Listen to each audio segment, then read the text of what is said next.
Adani power में मैंने खुद 286 रुपए में इस शेयर को लिया है, ये मैं आपको बता दूं, और मुझे लॉस है। लगाना चाहिए जब बीच में कोई शेयर तेजी दिखाता है वो तो अपने पे लपेटे में ले रहा है, लेकिन इस लपेटे में अगर कोई घुस गया है ना तो फिर उसको देखना चाहिए कि जो IRFC में शेयर ले रहा हूं, देख रहे हैं कि वो JCB किस तरह काम कर रही है, क्या कर रही है, बार बार दाव लगा रहे, इधर हो जा उधर हो जा।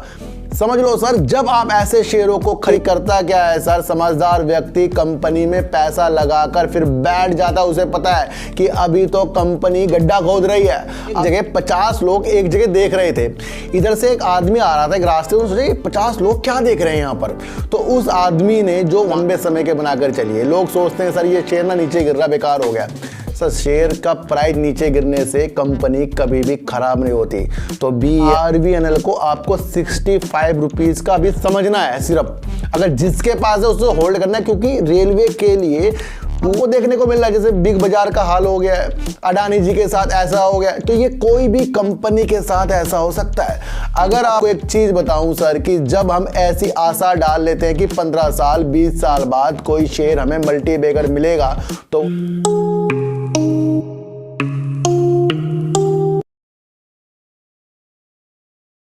नमस्कार, मैं स्वागत करता हूं आपका अपने ही चैनल पर जिसका नाम है सार्थक बाजार से। आज बात करेंगे वोडाफोन आइडिया के जो टारगेट निकल के जो इतने नीचे के आ रहे हैं, उसमें हमारी क्या दशा बननी चाहिए उसके बारे में बात करेंगे BEL की, और बात करेंगे रेलवे सेक्टर के दो शेयरों के बारे में जिन्होंने कुछ ही दिनों में जो तेजी दिखाई थी उसकी वजह से ये सबकी नज़रों में आ गए थे, यानी कि IRFC और RVNL की। और बात करेंगे सर अडानी पावर की। सर इन सब की बात करने से पहले सबसे पहले मैं आपको एक चीज़ बता दूं, मेरे पास एक कमेंट आया सर, उन्होंने कहा कि कोई एक ऐसा शेयर बताओ जिसके लिए हम 20 साल तक वेट कर लें और वो 20 साल बाद शेयर मल्टी बैगर बन जाए। यानी कि कुछ ऐसे शेयर हमें चाहिए जिसमें हम कितनी क्वांटिटी खरीद सकते हैं और वो आगे जाकर हमें एक मल्टी बैगर रिटर्न दे दे। सर सबसे पहले मैं आपको एक चीज़ बताऊं सर, कि जब हम ऐसी आशा डाल लेते हैं कि 15 साल 20 साल बाद कोई शेयर हमें मल्टी बैगर मिलेगा,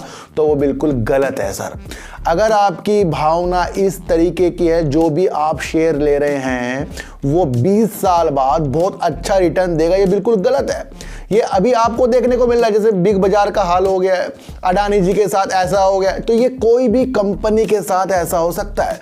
अगर आपको बिल्कुल सेफ गेम खेलना है तो आप LIC में अपनी पॉलिसी कराइए, म्यूचुअल फंड पे अपनी पॉलिसी कराइए, या फिर आप जाकर बैंक में अपनी FD कराइए। ये जो 3-4 चीज़ें मैंने आपको बताई, यहाँ पर सेफ है, यहाँ पर बिल्कुल वही रिटर्न मिलेंगे जो आप चाह रहे हैं, लेकिन वो ज़्यादा नहीं मिलते। जब हमारी ज़्यादा की तलाश आ जाती है तो वो शेयर मार्केट हमें याद आता है, लेकिन हमें कैसे पता लगेगा कि कौन सा शेयर जो आज बेकार है कल अच्छा हो जाएगा, या आज अच्छा है वो कल बेकार नहीं हो सकता, ये कैसे पता लगेगा सर? ये पता लगेगा सिर्फ एक अपने दिमाग में डाल लो, ये आस है कभी भी खराब हो सकती है। जब हम कुछ ऐसे शेयर जो देश के लिए काम कर रहे हैं उसकी एक परिकल्पना अपने दिमाग में बनाकर उस शेयरों में 3 से 5 साल तक उन शेयरों पे सिप लगाते हैं, तो वो शेयर आपके मल्टी बैगर बनेंगे। एकदम से एक ही शेयर पर दाव लगाना ही बिल्कुल गलत है। 10 शेयरों पे दाव लगाइए और धीरे धीरे उन शेयरों को खरीदिए, और 10 में से सोचिए कि सिर्फ 3 से 4 शेयर ही मेरे अच्छे काम आगे जाकर करेंगे, तो वही आपके अच्छे बन जाएंगे। MRF के शेयर आपके पास 100 होते, आपके पास कितने पैसे हो जाते सर? रिलायंस इंडस्ट्री के अगर आपके पास 2000-3000 शेयर होते तो वो कितने आज हो जाते हैं आपके? तो ये जो कम क्वांटिटी ज़्यादा प्रॉफिट दे देती है, लेकिन वो शेयर का चुनाव आपको अच्छी तरीके से करना पड़ेगा। तो इसलिए किसी की भी बातों में नहीं आना है। आप किसी से भी सलाह ना मांगो कि सर 10 साल बाद 20 साल बाद 15 साल बाद इस शेयर का क्या होगा। अपनी एनालाइज कीजिए और देखिए कि जो शेयर रक्षा के लिए काम कर रहा है, जो शेयर देश में बिजली उत्पन्न कर रहा है, जो शेयर बैंक में काम कर रहा है, तो वो आपकी परिकल्पना को सच में साबित अच्छा करेगा। पर उसके अंदर उतार चढ़ाव से अपने को परे रखकर उसमें सिप लगाकर धीरे धीरे उस शेयर को आगे मल्टी बैगर के लिए छोड़ना पड़ेगा। तो ये कल एक कमेंट आया था सर, इसलिए मैं बता रहा हूं कि ऐसा कोई सा भी शेयर पर दाव मत लगाइए कि शेयर पर पैसा ज़्यादा लगाइए और कहिए 20 साल बाद अच्छा मिल जाएगा। 20 साल बाद खराब हो गया तो सारे पैसे गए, सारे आपका टाइम भी गया, समय भी गया। तो ध्यान रखिए वो अलग तरीके से अलग अकाउंट में रखिए, फिर उनको आप अच्छी तरीके से अच्छा देख सकते हैं। लेकिन 10-20 में से सिर्फ 3-4 ही आपके शेयर अच्छे निकलेंगे। हो सकता है कि सारे भी निकल जाएं, हो सकता है सारे खराब भी हो जाएं। तो ये एक जोखिम भरा खेल है, इसको आपको समझकर सर काम करना चाहिए।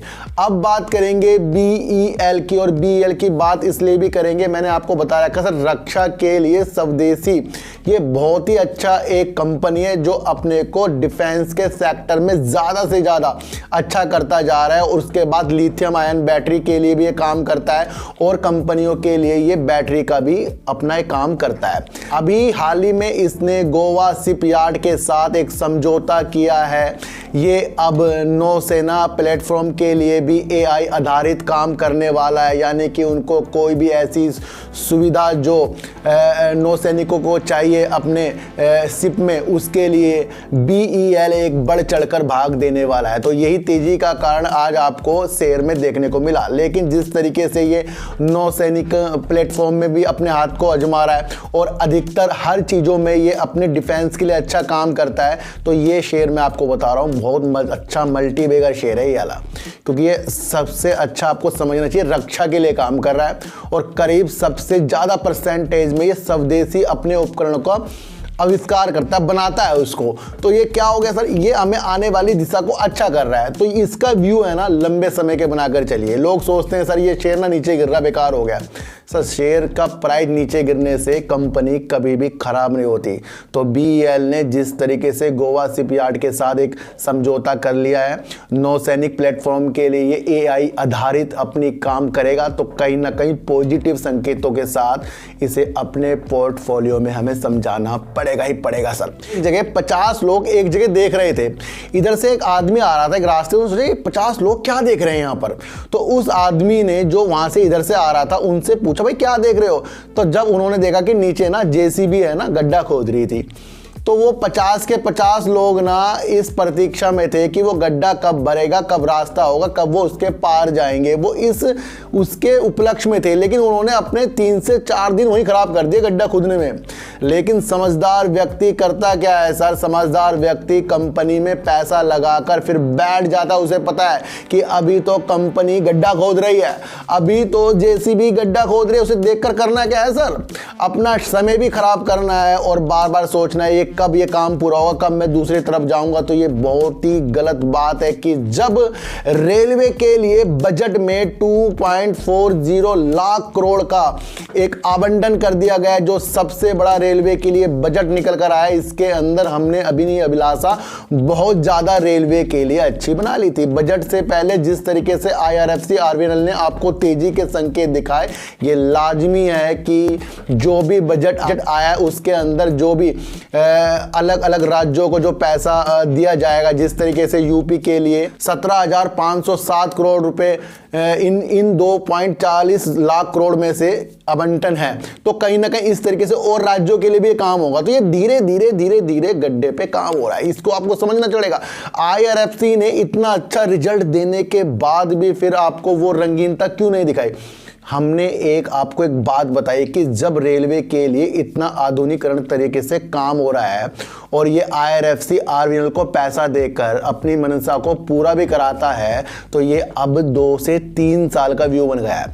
मैंने आपको कहा था कि RVNL को आपको 65 रुपीज का भी समझना है सिर्फ, अगर जिसके पास है उसे होल्ड करना है, क्योंकि रेलवे के लिए बजट आया है ना, ये मामूली नहीं है।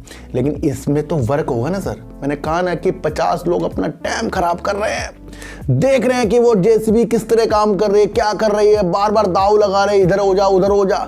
समझ लो सर, जब आप ऐसे शेयरों को खरीद कर बैठ जाते हैं जिसका वास्ता देश को अच्छा करने के लिए है, रेलवे को आधुनिकीकरण करने के लिए है, रेलवे में अच्छा काम करने के लिए, तो उसके शेयरों को रखकर उसका डिविडेंड का मजा लिया जाता है।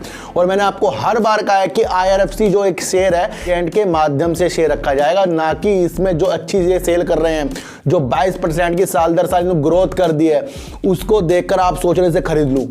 इनकी परियोजना जो है ना जब तक के रेलवे पूरा आधुनिकरण नहीं होगा, जिस तरीके से बजट में अच्छा काम हुआ है, तो वो आपको अभी इसके अंदर बीच में तो सर तेजी आती है। मैंने कहा ना सर, जब बीच में कोई शेयर तेजी दिखाता है वो तो अपने लपेटे में ले रहा है, लेकिन इस लपेटे में अगर कोई घुस गया है ना, तो फिर उसको देखना चाहिए कि जो IRFC में शेयर ले रहा हूं ये बहुत ही बेहतरीन शेयर है और ये रिजल्ट के माध्यम से कुछ इफेक्ट नहीं डालेगा। हाँ, बीच बीच में कोई न्यूज़ निकल कर आ जाएगी कि ये हो गया वो हो गया, वहाँ तेजी दिखाएगा। फिर वहाँ पर जो समझदार होंगे अपने प्रॉफिट को देखेंगे, और जो और ज़्यादा समझदार होंगे फिर इसे लंबे समय के लिए देखेंगे सर। तो अभी आपको इसके अंदर ज़्यादा उतावलापन नहीं देखना चाहिए कि इसका रिजल्ट अच्छा है तो कभी ना कभी आपको बहुत तेजी दिखा देगा सर, दिखा देगा, 1-2 दिन दिखा देगा, फिर नीचे की तरफ आता रहेगा। तो जब तक के सारे काम रेलवे के बजट के अनुसार नहीं होंगे, और RVNL को मैंने आपको बताया था वंदे भारत ट्रेन के लिए भी ये बोली लगा रहा है किसी के साथ मिलकर, और दोहरीकरण हो गया, रेलवे ट्रैक का पुल हो गया, ये तो काफ़ी अच्छा शेयर है। इसकी मंशा तो आपको देख लेना चाहिए कि अभी एक मकान बना नहीं है, उसकी कुछ नींव रखी जा रही है, उस नींव से अगर हम सोच ले कि मकान में रहना शुरू कर दें तो ये बहुत बड़ी मूर्खता होगी हमारी। हम क्या कह रहे हैं, हमें जो 50 लोग JCB को गड्ढा खोदते हुए देख रहे हैं उसमें से अलग होना पड़ेगा हमें। अब जिस तरह की हम लेके बैठ जाते हैं भाई शेयर को, सर ये ऊपर जा रहा नीचे जा रहा, अरे काम के प्रति हमें शेयरों को लेना पड़ेगा सर। बिल्कुल भी ऐसी मंशा ना बनाइए कि आपको IRFC और RVNL फिर दोबारा से 100-150 के तरफ ये तेजी के साथ जाते हुए देखेंगे, नहीं, बिल्कुल भी नहीं। आपको अपनी मंशा इसके काम और बजट में जिस तरीके से रेलवे के हिसाब से हुआ है उस पर ध्यान देना है। मैं सर अलग तरीके की वीडियो बनाता हूँ और इस तरीके की वीडियो बनाता हूँ, इसमें आपको संयम मिल जाए, और जब आपको संयम मिल जाता है तो कहीं ना कहीं आपको शेयरों में अच्छा काम करने की दिशा दिख जाती है। अब बात करेंगे अडानी पावर की। देखो सर, अडानी पावर में मैंने खुद 286 रुपए में इस शेयर को लिया है, ये मैं आपको बता दूं, और मुझे लॉस है। लॉस का कारण इसलिए है क्योंकि इनकी एक डील होने वाली थी DB पावर। उस डील को मैं बहुत अच्छा इसलिए समझ रहा था क्योंकि अगर ये डील हो जाती तो इनके पास करीब छत्तीसगढ़ में 1200 मेगावाट की एक परियोजना के साथ जो काम कर रहा है DB पावर, वो भी इन कंपनी में जुड़ जाता, और जितना भी उसके अंदर कोयला उपयोग होता है वो कोल इंडिया से जाता है। तो कहीं ना कहीं इसकी जो कुछ कम अवधि और बड़ी अवधि की जो इनकी परियोजना थी DB पावर को, वो बाद में अडानी पावर पूरा करता। लेकिन जिस तरीके से 22 अगस्त 2022 को इन्होंने DB पावर के लिए ये काम किया था, तो करीब 4 बार ये अपनी डेट को बढ़ा चुके थे, और वो काम अब इन्होंने बंद कर दिया, यानी वो बोली अब नहीं लगा रहे, इससे वो पीछे हट गए। जो करीब 7,000 करोड़ रुपए की इनकी एक बोली लगनी थी, इसके अंदर ये खरीदने वाले थे। अब इससे आपको दिशा क्या मिल रही है सर? जिस कंपनी के लिए अडानी पावर इतनी तेजी के साथ 7,000 करोड़ रुपए की ये बिड लगा रहा था, उसी कंपनी को इन्होंने अब ना लेने का फैसला किया है। इससे क्या हो रहा है आपको देखने को भी मिला होगा, हिडनबर्ग की जब से रिपोर्ट आई थी उसके बाद से अभी तक अडानी जी का कोई नया प्रोजेक्ट, नई किसी चीज में हाथ डालने की न्यूज नहीं आ रही है। नहीं तो आपको देखने को मिल रहा है अडानी जी ने ये खरीद लिया, अडानी जी ने वो खरीद लिया, नहीं मिला ना। तो जब ये इतनी महत्वपूर्ण डील इनकी खत्म हो रही है DB पावर की, तो हमें जो अभी तेजी के संकेत इनके शेयर में दिख रहे हैं बिल्कुल दूर हो जाना चाहिए उससे। देखो शेयर मेरे पास भी है सर, मैं 286 में लिया है, वो तब लिए हैं कि जब ये डील होने वाली थी और मैं इसमें से निकल भी जाता, लेकिन मैं इस डील का इंतजार करता। उसके बाद से हिडनबर्ग की होगी, फिर मैं तो सर लॉस में बेचता ही नहीं, फिर तो मैंने छोड़ ही दी, जो होगा देखा जाएगा। लेकिन मैं अभी भी ज़्यादा इसके ऊपर बुलिश नहीं हूँ। क्यों नहीं हूँ? क्योंकि अगर सबके सब शेयरों को खरीद रहे हैं और हम देख रहे हैं कि जो शेयर 400 से अब आपको इतने नीचे मिल रहा है, ये आप भी सोच रहे हो, मैं भी सोच रहा हूँ, सारे सोच रहे हैं, तो जब सारे रिटेलर इस शेयर को खरीद रहे हैं तो फिर इनका बार बार बीच बीच में अपर सर्किट खुल क्यों रहा है? चाहे वो अडानी विल्मर हो, चाहे वो आपका अडानी पावर हो, चाहे वो आपका अडानी ग्रीन हो, और बाकी शेयरों में तो इनकी गिरावट ही हो गई है। तो क्यों ऐसा देखने को मिल रहा है? जब आपको अडानी जी के शेयर इतने नीचे की तरफ देखने को मिल रहे हैं और हम सोच रहे हैं कि यहां पर हम खरीद लें, यानी कि एक समूह खरीदना चाह रहा है, तो फिर वो कौन है जो इस शेयरों को इस टाइम भी बेच रहा है? तो यानी कि अभी इसमें कुछ अच्छा नहीं हुआ है। होता तब अच्छा है कि जब कोई अच्छा होने के बाद लगातार एक बार भी उसका अपर सर्किट ना बीच में खुले, तब वो अच्छा होता है। मंशा समझो सर, मैं आपको मंशा समझाने वाला हूं। अब ये नहीं कह रहा हूं कि मेरे पास शेयर हो तो मैं से अच्छा बताऊंगा, मुझे जो दिखता है मैं वो बताता हूं, जो मुझे अच्छा लगता है, जो मुझे सच्चा लगता है वो मैं आपको बता देता हूं। अगर इतना ही अच्छा MSCI की एक रिपोर्ट जो आई है उन्होंने दी है, तो उसकी वजह से जो इतने उजाले आए हैं, तो फिर उजाले आने के बाद कुछ शेयरों में रेडता क्यों आई है? ये आपको अपने दिमाग में डालना पड़ेगा सर। तो इसलिए ज़्यादा से ज़्यादा अभी इनके शेयरों से दूर होना पड़ेगा। कम से कम अब तो मार्च के बाद ही इसका इफेक्ट आपके शेयरों में पड़ना चाहिए, इसको लेने का मन। बीच में ये और तेजी दिखाए, उस तेजी में ही तो हम ट्रैप हो जाते हैं। तो समझिए जिसके पास है उसे तो सर होल्ड करना चाहिए मेरे हिसाब से, और जिनके पास नहीं है उन्हें अगर जल्दी में घुस के जल्दी में निकलना आता है तो वो भी करना चाहिए, उसमें पैसे बनते हैं। अगर जिसने आज खरीदा होगा वो तो बना ही रहा होगा पैसे, तो पैसे तो बनाते रहिए। लेकिन एक मंशा ऐसी देखिए कि जो इनकी डील डीबी पावर के साथ हो रही थी, अब इनको वो 7,000 करोड़ रुपए भी नहीं दे रहे हैं ये, और उससे ये पीछे हट रहे हैं। तो कहीं ना कहीं कुछ ना कुछ अभी थोड़ी प्रॉब्लम है। इस प्रॉब्लम को आपको समझना पड़ेगा। अब लोग कहेंगे सर आपने क्यों लिया, मैं बता रहा हूँ ना, मैंने डीबी पावर को देख के इसको लिया है। अब ट्रेन चल रही है, बीच में पटरी कट जाए, हमें क्या पता आगे जाके पटरी कटी हुई है, लेकिन हम एक सही दिशा में चलते हैं। अब ये नहीं कि आगे जाके कुछ अच्छा नहीं होगा, लेकिन तब होगा जब सब कुछ अच्छा होगा। मैंने कहा ना कि अगर इनके सारे शेयरों में रंगीनता है तो तब पॉजिटिव है। अगर इनके कुछ शेयरों में गिरावट, कुछ शेयरों में बढ़ावट, तो समझ लीजिए कहीं ऑपरेटर हो रहा है। और वो कौन व्यक्ति हैं जब सारे खरीदने के बाद वो अपने शेयरों को बेच रहा है। तो लोगों के पास बहुत शेयर हैं, वो बेच रहे हैं, और जब कोई बेचता है तभी सर शेयर प्राइस नीचे गिरता है। तो अभी इनके शेयरों से दूर रहना पड़ेगा। डीबी पावर की जो इनकी एक डील हुई है, इस पे ही मेरा एक दाव था, वो दाव अब तो हिडनबर्ग ने फेल ही कर दिया, और अब इन्होंने खुद ही इस डील को हट गया है। तो अब जितने भी मेरे शेयर इसके अंदर है लॉस है, तो वो साइड में पड़े रहेंगे, ना मैं इसे एवरेज करूँगा ना कुछ करूँगा। तो ध्यान रखिए सर, ये शेयर मार्केट है। इसलिए मैं आपको नहीं कहता कि आप लंबे समय के लिए, बहुत लंबे समय के लिए शेयरों को ले लो। सोचा नहीं होगा किसी ने 4,000 हजार वाले शेयर अब आपको 1,000 1,200 के मिलेंगे।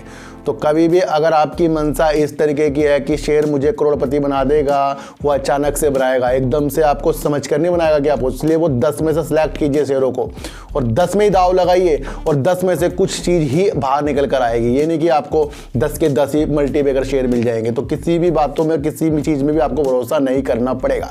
तो अब बात करेंगे आइडिया की, और आइडिया की इसलिए भी बात करेंगे, दो चीज़ें हो रही हैं। या तो हम टारगेट सुन लें सर, कि लोग जो टारगेट देते जा रहे हैं इसके कि भाई 3 रुपये आएगा, कोई कह रहा 5 रुपये आएगा, कोई कह रहा 7.5 रुपये करीब आएगा। तो वो सारी चीज़ें हमें देखने को मिल भी सकती है, जैसा मैंने आपको कल कहा था।